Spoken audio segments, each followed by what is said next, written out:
नमस्कार साथियों, स्वागत है आप सभी का YouTube चैनल में। दोस्तों, आज है 19 जुलाई और 19 जुलाई से संबंधित जो भी करंट अफेयर्स बनते हैं सभी कॉम्पिटिटिव एग्ज़ाम के लिए इस वीडियो में हम लोग जानेंगे। चलिए शुरू करते हैं वीडियो। और आज की जो पहली खबर है वह है नीति आयोग से संबंधित। तो वर्तमान में चर्चा में क्यों है? क्योंकि केंद्र सरकार यानी कि सेंट्रल गवर्नमेंट द्वारा इसका अभी हाल ही में पुनर्गठन किया गया है। पुनर्गठन किसका किया गया है? नीति आयोग का। नीति आयोग का फुल फॉर्म भी कभी कभी पूछ देता है, तो आप याद रखिएगा क्या होता है। National institution for transforming India. ठीक है, इसका गठन 2015 में किया गया था, लेकिन पुनर्गठन किया गया है वर्तमान में, इसीलिए चर्चा में आ गया है। तो केंद्र सरकार ने नीति आयोग का पुनर्गठन किया है और 16 जुलाई को इसका पुनर्गठन किया गया है। इसमें सहयोगी दलों यानी कि जो वर्तमान में गवर्नमेंट एनडीए के वरिष्ठ मंत्रियों की जगह, वरिष्ठ मंत्रियों को भी इसमें जगह मिली है। कौन कौन से? देखिए, प्रधानमंत्री तो इसके हेड होते ही होते हैं, अध्यक्ष होते ही होते हैं। कई बार पूछता है कि नीति आयोग के अध्यक्ष कौन होते हैं, तो प्रधानमंत्री जी होते हैं। और वर्तमान में यहाँ पर उपाध्यक्ष की बात करें तो उपाध्यक्ष सुमन बैरी थी और वर्तमान में भी यही है। इसके अलावा डॉक्टर वी के Saraswat, professor Ramesh Chandra, doctor V के पाल और अरविंद वीरमानी को पूर्णकालिक सदस्य बनाया गया है। तो सभी का नाम भी आप याद रखिएगा, भविष्य में होने वाली एग्जाम में यह सब पूछा जाएगा। इसके अलावा यहाँ पर देखेंगे नीति आयोग के पदेन सदस्यों में यहाँ पर रक्षा मंत्री राजनाथ सिंह और गृह मंत्री अमित शाह मोटा भाई और कृषि मंत्री शिवराज सिंह चौहान, जो कि यहाँ पर नया जो गठन हुआ है उसमें यह बने हैं, कृषि मंत्री हैं, आप इनको भी याद रखिएगा। और वित्त मंत्री निर्मला सीतारमण चाची जी को भी यहाँ पर इसमें शामिल किया गया है। तो इनका भी नाम याद रखिएगा, निश्चित रूप से आने वाले सभी एग्जाम में इसको पूछेगा यहाँ से। ठीक है, इसके अलावा सड़क परिवहन मंत्री नितिन गडकरी हो गए और नड्डा जी हो गए, स्वास्थ्य मंत्री, भारी उद्योग मंत्री कुमार स्वामी हो गए। ठीक है, और एमएसएमई मंत्री जीतन राम मांझी, पंचायती राज मंत्री लल्लन सिंह, सामाजिक न्याय मंत्री वीरेंद्र कुमार और नागरिक उड्डयन मंत्री यहाँ पर राजमोहन नायडू। ठीक है, और इन सबको आप याद रखेंगे। ठीक है, लेकिन पिछली बार क्या हुआ, तो पीयूष गोयल और अश्विनी वैष्णव भी विशेष आमंत्रित सदस्य थे, लेकिन इस बार इन दोनों को शामिल नहीं किया गया है। नीति आयोग का पूछ देख कब गठन किया गया, तो 1 जनवरी 2015 को योजना आयोग के स्थान पर गठन किया गया।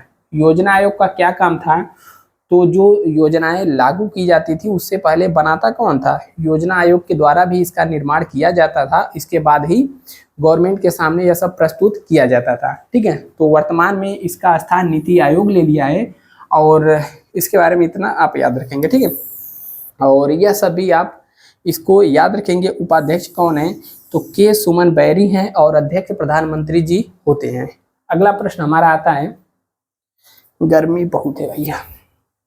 दूसरा है, शिक्षा मंत्रालय ने किसके सहयोग से अस्मिता परियोजना की शुरुआत की है? तो अस्मिता परियोजना किसने शुरू किया है? शिक्षा मंत्रालय। पहला तो क्वेश्चन यही पर हो गया। और दूसरा यदि पूछेगा किसके सहयोग से, तो सहयोग यहाँ पर यूसीजी यानी कि यूसीजी के यूनिवर्सिटी ग्रांट कमीशन के द्वारा यहाँ पर सहयोग किया गया है। तो आप याद रखेंगे ऑप्शन नंबर ए सही है। और शिक्षा मंत्रालय और विश्वविद्यालय अनुदान आयोग, यूसीजी जिसको कहा जाता है। ठीक है, हाल ही में अस्मिता परियोजना की शुरुआत किया है, जिसका उद्देश्य भारतीय भाषाओं में शैक्षिक संसाधनों की उपलब्धता को बढ़ाना है।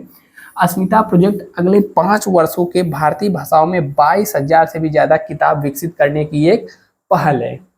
क्वेश्चन नंबर 3 आता है और कह रहा है कि यूरोपीय अध्यक्ष यानी कि जो यूरोपीय यूनियन होता है, ठीक है, यूरोपीय यूनियन का अध्यक्ष फिर से किसे चुना गया है? तो इन्हीं मोहतरमा को चुना गया है, जिनका नाम क्या है?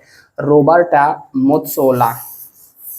मोटरोला नहीं, मेत्सोला। ठीक है, तो रोबर्टा मेत्सोला को यहाँ पर यूरोपीय संसद का एक बार फिर से अध्यक्ष चुन लिया गया है और यहाँ पर इनकी नियुक्ति अगले 2.5 साल के लिए यहाँ पर कर दिया गया है। तो यूरोपीय यूनियन क्या है?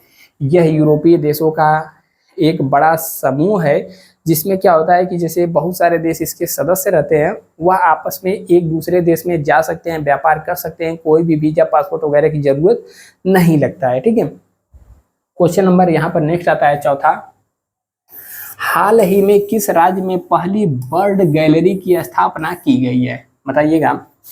पंजाब, छत्तीसगढ़, उत्तराखंड या फिर पश्चिम बंगाल? तो सही जवाब हो जाएगा यहाँ पर उत्तराखंड में बर्ड गैलरी की स्थापना की गई है। और 710 से भी अधिक पक्षी प्रजातियां हैं यहाँ पर, जो कि भारत की प्रजातियों का 50% से अधिक यहीं पर है। यानी कि टोटल भारत में 100% प्रजाति है, तो 50% प्रजाति कहाँ पर है? यहीं पर है। और उत्तराखंड अभी हाल ही में जोशीमठ का नाम ज्योतिर्मठ करके कर दिया है। और उत्तराखंड के मुख्यमंत्री हिमालयन स्टार्टअप का शुभारंभ इन्होंने ही किया है। समान नागरिक संहिता यानी कि जो यूसीसी होता है, ठीक है, इसका भी लागू करने वाला पहला राज्य कौन बना है? उत्तराखंड ही बना है। और उत्तराखंड के मुख्यमंत्री नक्शे के खिलाफ धामी अभियान शुरू किया गया है। और उत्तराखंड सरकार ने बाहरी लोगों द्वारा कृषि भूमि पर प्रतिबंध लगाया हुआ है। यह सब पॉइंट भी आप याद रखेंगे। पॉइंट नंबर अगला आता है, कह रहा है कि थॉमस मुलर हाल ही में अंतर्राष्ट्रीय फुटबॉल से संन्यास ले लिया है, वह किस देश के खिलाड़ी हैं? तो थॉमस मुलर किस देश के हैं? तो यह जर्मनी के हैं। आप इसको याद रखेंगे। अभी हाल ही में कौन सा यूरो कप 2024 में मेजबानी जर्मनी के क्वार्टर फाइनल में स्पेन विजेता यहाँ पर हार गई है।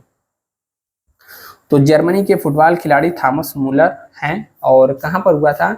जर्मनी के फाइनल में स्पेन विजेता से यहाँ पर हार गई थी, जो कि स्पेन जीता था, यह हार गई थी, तो यहाँ पर संन्यास ले लिए हैं। छठवां है, हाल ही में किस देश ने बढ़ती खाद्य कीमतों से निपटने के लिए आपातकाल की घोषणा कर दी है? तो यह एक अफ्रीकी देश है और इसका नाम है नाइजीरिया। ठीक है, नाइजीरिया ने यहाँ पर घोषणा की है। और नाइजीरिया की कैपिटल पूछे तो अबूजा होता है और करेंसी यहाँ की नायरा है। कई बार यह दोनों प्रश्न विभिन्न एग्जामों में पूछा जा चुका है। क्वेश्चन नंबर आपके सामने अगला आता है, नेल्सन मंडेला अंतर्राष्ट्रीय दिवस कब मनाया जाता है? तो यहीं पर है नेल्सन मंडेला जी। और अंतर्राष्ट्रीय दिवस कब मनाया जाता है? तो 18 जुलाई को मनाया जाता है। बाकी बात आया है जुलाई का, तो जुलाई के जो इम्पोर्टेंट डेट है आप देख लीजिए। जैसे 1 जुलाई को राष्ट्रीय चिकित्सा दिवस मनाया जाता है। और हाँ, 3 जुलाई को अंतर्राष्ट्रीय बैग मुक्त दिवस है। इसके अलावा 4 जुलाई को अमेरिका स्वतंत्र हुआ था, इसलिए मनाया जाता है। 6 को है अंतर्राष्ट्रीय सहकारिता दिवस है। और 11 को जनसंख्या दिवस है, विश्व जनसंख्या दिवस है। और इसके अलावा नेल्सन मंडेला तो हमने बता ही दिया है। और 20 जुलाई को शतरंज दिवस मनाया जाता है। और भी यहाँ पर 22 जुलाई 1947 को राष्ट्रीय ध्वज अपनाया गया था, इसलिए राष्ट्रीय ध्वज दिवस मनाया जाता है।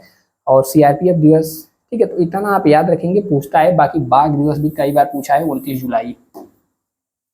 नेक्स्ट है, आरपीएफ के ऑपरेशन नन्हे फरिश्ते। तो पूछ सकता है आने वाले आरपीएफ वगैरह किसी भी एग्जाम में कि नन्हे फरिश्ते ऑपरेशन किसने शुरू किया था?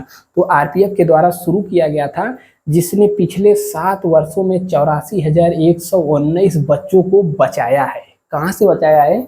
यहाँ पर लापता होने से बचाया है, लापता हुए बच्चों को बचाया है। 2018 से रेलवे सुरक्षा बल यानी कि आरपीएफ द्वारा ऑपरेशन नन्हे फरिश्ते के तहत 84,119 बच्चों को बचाया गया है, जो कि भारतीय रेलवे क्षेत्रों में भागे हुए थे या फिर लापता थे, बेसहारा या फिर अपहरण, मानसिक रूप से विकलांग बच्चों से जरूरतों को यहाँ पर यह सब पूरा करता है।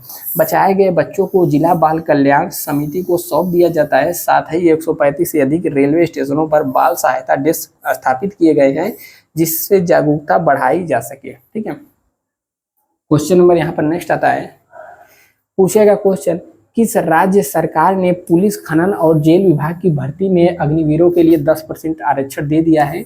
तो हरियाणा ने दे दिया है। इसके अलावा हमने पहले भी कहा था, जैसे कौन कौन थे? बीएसएफ था, ठीक है, बीएसएफ के अलावा सीआरपीएफ था, बीएसएफ, सीआरपीएफ और एक और बल था सीआईएसएफ। ठीक है, इन्होंने भी 10% का आरक्षण दे दिया है आने वाले भर्तियों के लिए। यूएसए ने 2026 में किन देशों में लंबी दूरी की मिसाइलों तैनात करने की घोषणा की है? तो जर्मनी में।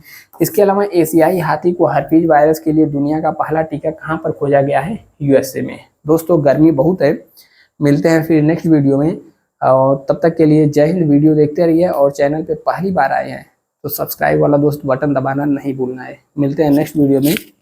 जय हिंद।